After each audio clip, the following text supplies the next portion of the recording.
The following program is brought to you by the Internet Broadcasting Organization.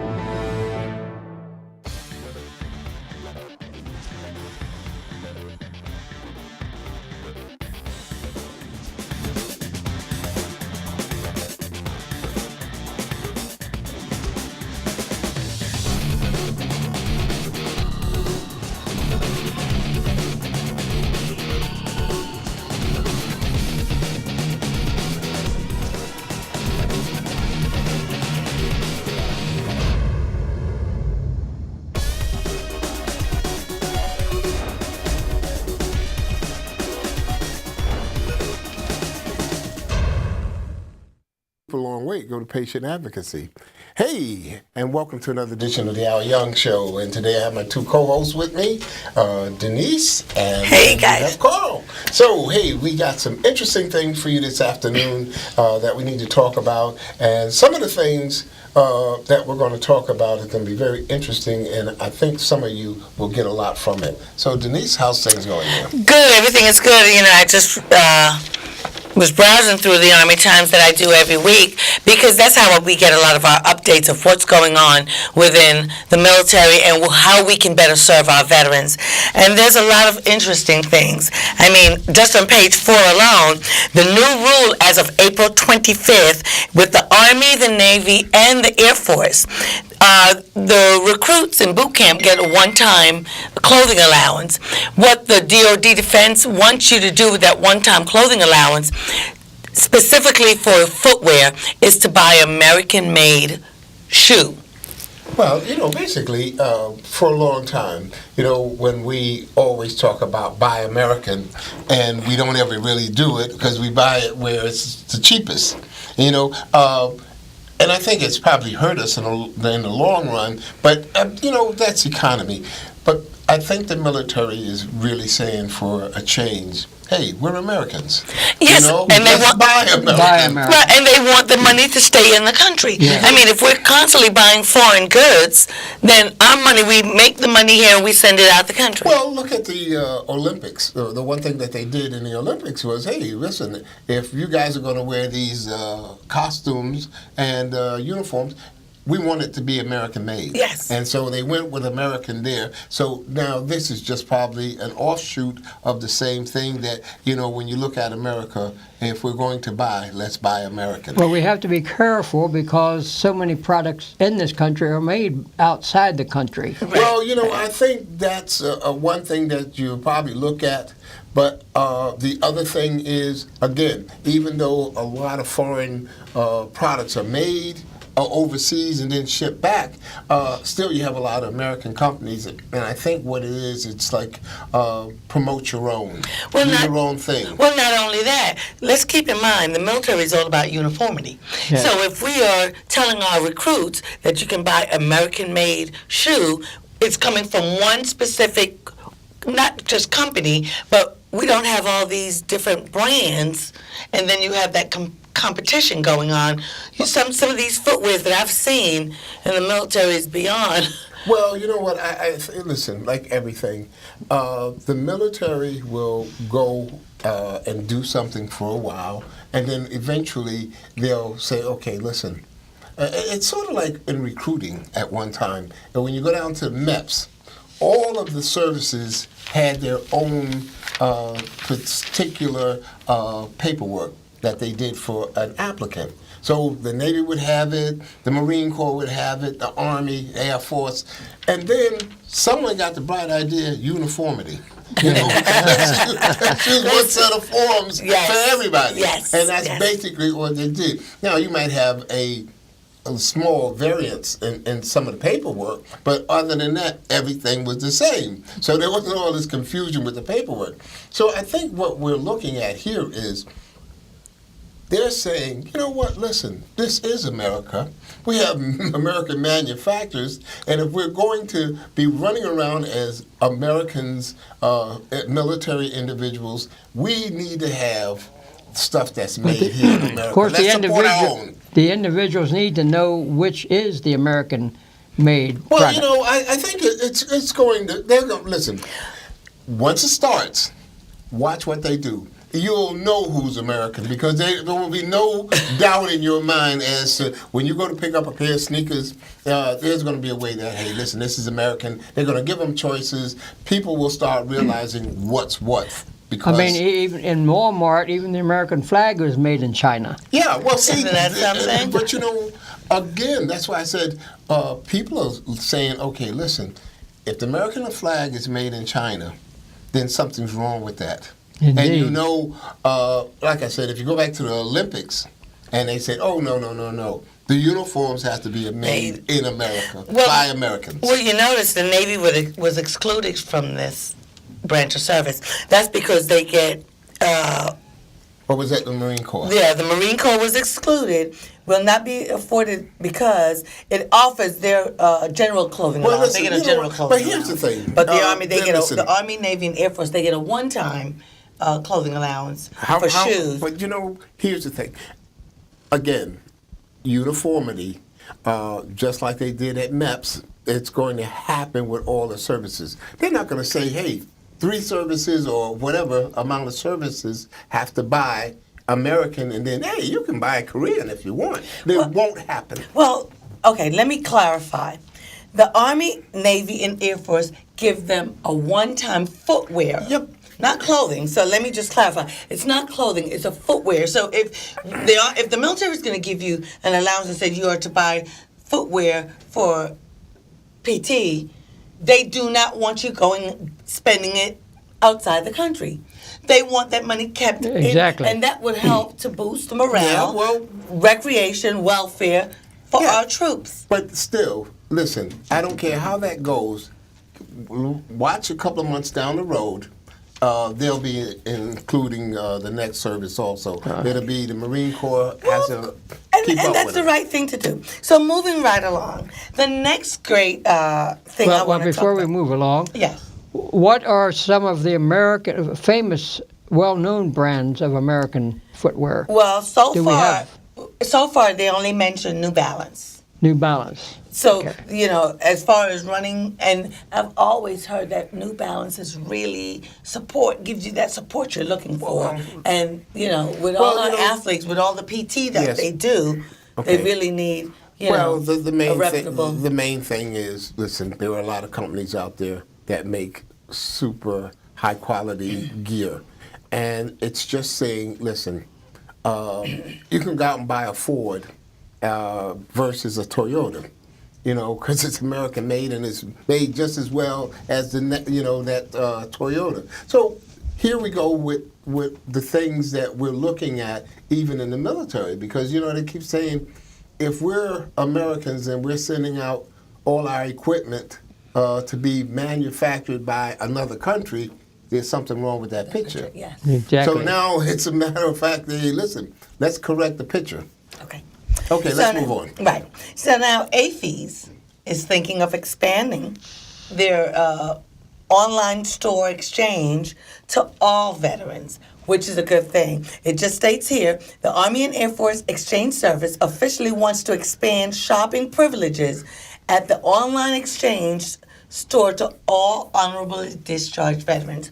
That's a good thing because now it tells veterans, that has gotten out of the military many years ago, it might, help with them as well as AFES. Well, one of those To shop things, online. again, is look, how many people have gotten out and always say, because they constantly, it's something I get, gee, I'd like to get out to the PX, or I'd like to be able to shop on- like, like I used to at the commissary or whatever. And I mean, when this happens, this is really monumental in the sense that, hey, if you didn't have the correct credentials to go on post or even, listen, to shop online, if you were not in that time frame, or if you were not honorably discharged and when I say- 100%. yes, you were not going to get in, or you had to have retired.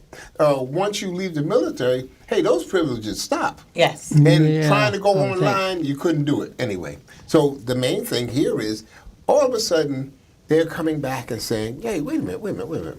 We're going to take care of you guys.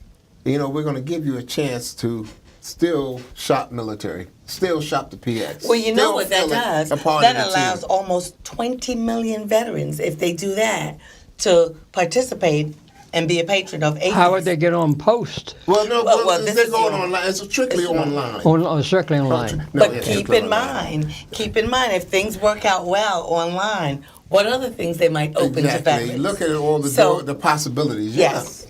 That's what we're looking at here, is the possibility of that one day. Hey, it's going to be out there. But for all of you right now who are thinking about it, just start keeping in mind that one day soon you could go ahead and go online, and it's like being on post again. The only thing is, it's like shopping at Amazon. And, Yes. If I'm an avid Amazon person, so my whole thing is and I bought stuff also online from AFES, but my thing is that everybody will get a chance to do it, and you can do it from the own comfort of your home. So if Amazon, and you know what, Amazon is making a killing, okay? Amazon makes a lot of money. Okay, and that's why they're able to expand. And one thing a lot of you may not have known or don't know is that now that Amazon's here in Florida, where we didn't have to pay taxes before, we have to pay the taxes now. Only because it's here in our state. If it wasn't here in our state, because you have to pay in-state taxes. Other than that, but still, your experience for getting really good deals. And I mean, if you shop on AFES online, they have some pretty good deals. Yes. So it's open up to a lot of people again. So that's a good once that thing. happens, hey, you got it made. Yeah. Well, one thing I want to talk about as we go forward, with deployments comes sadness, comes, Heartbreak. heartbreak, and there's so many different things that happen throughout deployment. But in this one particular story we want to talk about, we had a sergeant major who was deployed 9 times. And that's a lot of times to be Yes. deployed. And, I want to say a thank you to his family for his support. But in this sense, we had this sergeant major that deployed 9 times, came home, survived the deployment, and came home and unfortunately was injured by a fellow service member's spouse. And due to this injury, the sergeant major lost both legs. So, Al, I don't know if you want to talk a little bit Well, about you know it. what you look at when there are people in the military who are deployed, and they go back on deployment several times. There are people who listen 4, 5, 6 times, but this is quite a bit, 9 times. But the sad part about it is you go on deployment and you escape all injuries. Then they come back home and they have things like car accidents or, house fires, all kind of little tragic things that happen to us. And a lot of people do come back and instead of ever being taken out by hostile fire, it's sort of like they come back and the normal things that happen with people, car accidents, fires, robberies, you name it. It happens to a lot of soldiers who've been deployed and come back. I don't know. Listen, we a lot of times look at when you go on deployment, that's got to be the worst thing in the whole world, in the sense that you're away from your family and everybody's worried about you. And guys get over there, of course, male and female, when they get deployed. A lot of stuff, it just becomes natural to Yes. them. And it doesn't really affect them the way it does the people back here waiting on them. And I think that's why you find a lot of people go back time and time again. And to me, I've always thought that everything is kind of risky. You know, after one or two times, then I'm thinking, But you know, and again, just expanding on what you said, I had a friend that I was deployed with, and I won't mention his last name, but Henry survived a few deployments. And he comes back, and about some 5-6 years ago in Oklahoma, I'll never forget it, there was a massive car pileup injury, I want to say about maybe 5-6 years ago, and they're talking about some 30-car pileup injury. I believe that And- was in the news. Right, and Yes, I out of the remember that. 30 cars that piled up and injuries that happened, Henry was the only person that expired, that died. yeah, you see. So you say to yourself, he survived all these deployments and It's duck and ironic, dodge yeah. bullets. But another way to look at it, when it's your time, it's Yeah, your it's time. your That's right. So it wasn't his time while he was in Iraq and Afghanistan and Saudi Arabia and all these other foreign countries that he was deployed to. He come back home and loses his life to. Well, we could take, going back, Audie Murphy as an example. Yes, Yes. yes. And how he died was in a civilian aircraft. Okay, Yes. Yeah. So you never know. And here he was, the most decorated soldier Yeah, we for- had. yes. Yeah, at that time. And I mean, it's just a wow thing, and we have people that every day that happens to.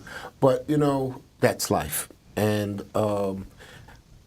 I don't know how you could ever put it that makes it sound a little better for whoever it was. Matter of fact, what was the sergeant major's name there? Sergeant Major Jeremy Burns. Okay. So we really want to thank his family for the support And- that, you know. And then we'd like to thank him also for his patriotism and the fact that he was deployed that many times and, you know, actually came back home only to have it. But you know what? This is where, now even when you have tragedies like that, this is where I think the VA and all those other organizations come into play, because down the road they should be able to take care of him very well. Well, I mean, no, you know, no not- doubt that he'd be taken care of. Unless he's from Phoenix, Arizona. Well, that's another story, you know. I'm sorry, that's currently in the Yeah, news. that was like a, you know, Well, you a know, punch to the stomach. well, here's the thing. If we look at life, how often do people do things and the consequences of doing things that you think you're getting away with and then it comes to light? Then, I mean, it just makes everybody look bad. But we know that a lot of times those things happen. People are always complaining. So I guess in Arizona, they just weren't complaining enough. You know, when I say not complaining Well- enough, is that nobody heard it outside of the VA. Yeah, they You weren't know, complaining because- to the right people. Yeah, but because Politicians. I think, you know, one thing I can Representatives. say though, every time I go to the VA here, they take care of everything, and I get my appointments right away. Well, you know, just to jump on that, I'm surprised our governor, Rick Scott, has not made it to, you know, the VA as yet, because it's election time, so he's really trying to make nice with all us veterans, you know. Well, you know, I'm not a Republican, but look at what Rick Scott has done recently. I mean, he's following Bill Young's legacy by every time you look around now, he's doing something for veterans. He's trying to make a big difference. And I'm saying, okay, election year. What I look at, the guy who's sitting there in whatever office there may be, if he's doing something for veterans, and if he's doing something for the military, if he's doing something for the whole organization as far as the military is concerned, well, then you know what? I'm saying more power to you. It's the guy, to me, who does all the talking and nothing gets done, and all they do is Yes. talk. When you see bills being signed, when you see legislation and it's changing to help us, instead of saying, okay, we're going to cut this, we're going to cut that, we're going to take away that. That's what I look at, you know? And to me, like I said, again, I'm not a Republican, but at the same time, hey, listen, if the man gets kudos, he gets kudos. You know, because he's doing wonderful as far as I'm concerned. Because anytime you start saying, okay, out-of-state residents who are military come in and get the same rate for going to school as in-state veterans, well, then great. That's a good thing. A move forward instead of somebody saying, okay, let's take you back 3 steps backwards.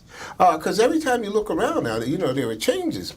There was a time where at the VA at 30%, there were benefits that you could get. Now Yes. it's been raised. And it's raised Now it's- from 30 to what? Is it 40 now? Right, Yeah. 40%. The Veterans Health Care Insurance and copay. It has been pretty interesting. And I just want to piggyback off what Al said about the changes as far as the VA that has made for veterans. And it says here, VAs are not authorized to bill copays to a high deductible health care plan, which is linked to your health care service. I mean, account. because if you've got, basically when you go to the VA and you have no benefits going whatsoever, now you're going to pay. And I mean, they look at your insurance. Now, you're not going to walk out there and say, I got over it. No. But the thing is, of course, if you have no insurance, if you have nothing, and I mean, you can't afford it, they're going to take care of you still. Oh, yeah. But if you have insurance, But just keep in mind, if it's service connected and you go to the VA for that service connected treatment, the treatment for that condition, it is no cost to you. If it's service connected, now if you go, it's non-service connected. Veterans who have a service connected rating of 40% or less, and whose income is or at or below the applicable pension, there's a threshold that applies.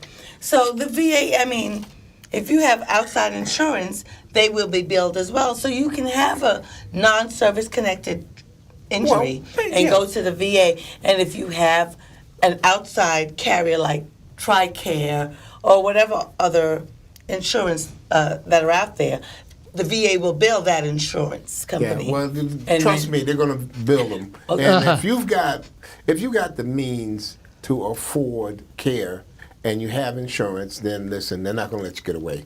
I mean, every time I go there, even with my condition, it's always, hey, has your insurance Information changed. has anything changed? Because if we need to bill you, now we're not going to let you walk out of here without billing you.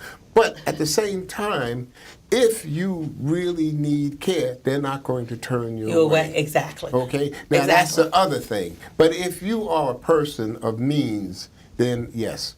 And you're not rated at 40% or less, or more, should I say, they're going to bill you. And that's just simple. I mean, not as much as maybe one of those civilian hospitals, because, of course, you're going to get a lot of things at big discount. But the same time is, yes, it's going to happen, because they're going to send you through what is the means test to figure out where you stand as far as your payments are concerned. So when you go to the VA and maybe it's your first time and you go to get a ID card, that's where you're going to find out when they're going to let you know if you qualify for certain things And also, in that sense. when you go to the VA, if it's your first time, and even if it's not your first time, don't be afraid. Get one of those booklets. That is like the VA's Bible.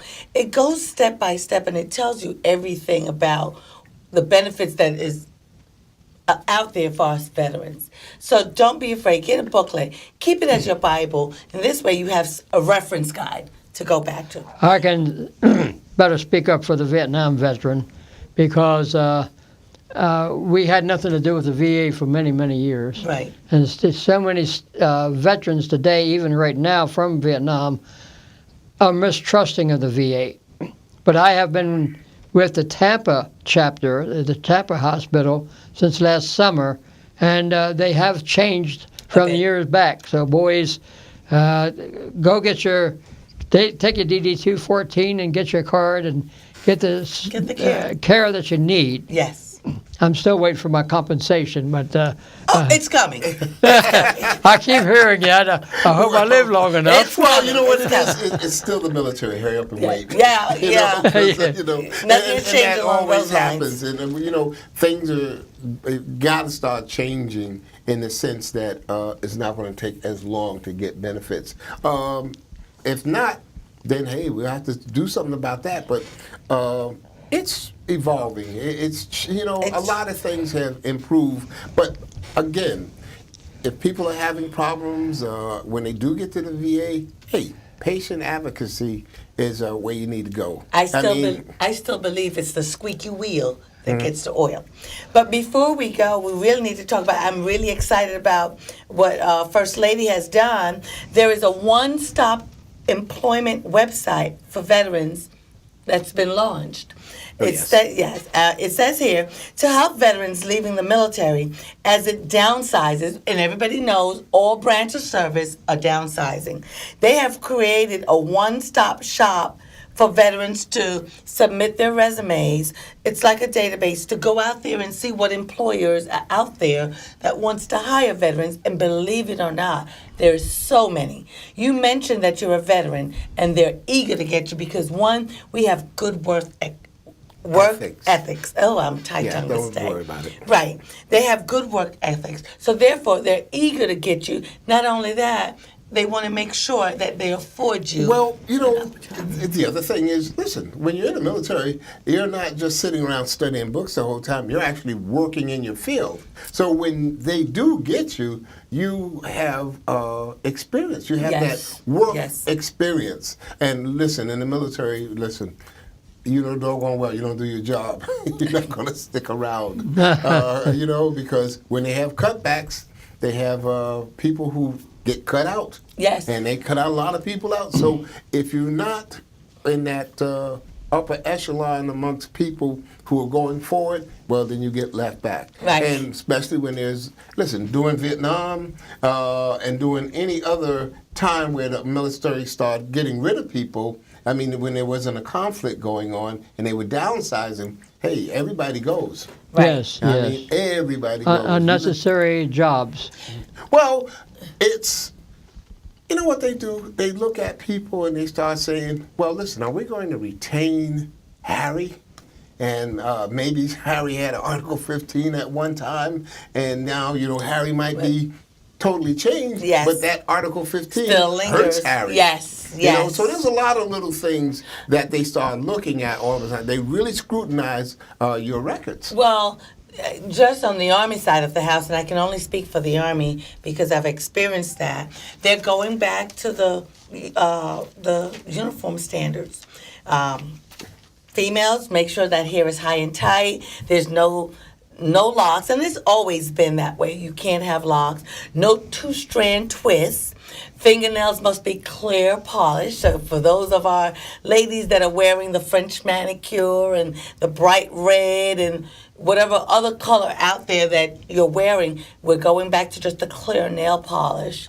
If you're wearing a bang, it cannot go below your eyebrows. Mm-hmm. For men, they're going really high and tight on those sideburns. Right. Sideburns. Sideburns, mustaches. So, they're really scrutinizing the uniform policy. And that is, they want the elite. They want to make sure that we're all uniform. And they want to make sure that they have the best that's representing that branch of service. I'm sorry, but just a nostalgia, but, getting ready for the Vietnam War in Fort Riley before we sailed into the war in '65, I wanted a Mohawk haircut. Everybody was getting Mohawk haircuts. And the day I was going to go to the barber, an order came down for it to stop. It is not uniform. It is not a regulation. Because I was saying, I can't imagine anybody getting in and then they all with a mohawk. But I mean, those days, But even let's go back 20 years ago. 20 years ago, there were guys walking around the Army base with Mohawk haircuts. Yes. But, we got the job done. Well, when I was in, hey, listen, there were guys walking around with afros. So it's just always been a hair thing. If a style comes out, we go with it. And if not, we try to get away with it. Well, you know what we have to remember? Throughout life, there are changes. And we have to learn to adapt and deign to the change. And this is not change. These are some changes. Some is new, some is not. But, It's just something we They have get to do. they get lax for a little while, and then that's that. Well, listen, I think that's going to do it for this week, and we thank you all for being with us. Yes. And until next week, this is Al Young, and hey, have a wonderful afternoon. See you next week. See Bye-bye. you later. Take care. Good job.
This program was brought to you by the Internet Broadcasting Organization, setting the standard for new media broadcasting.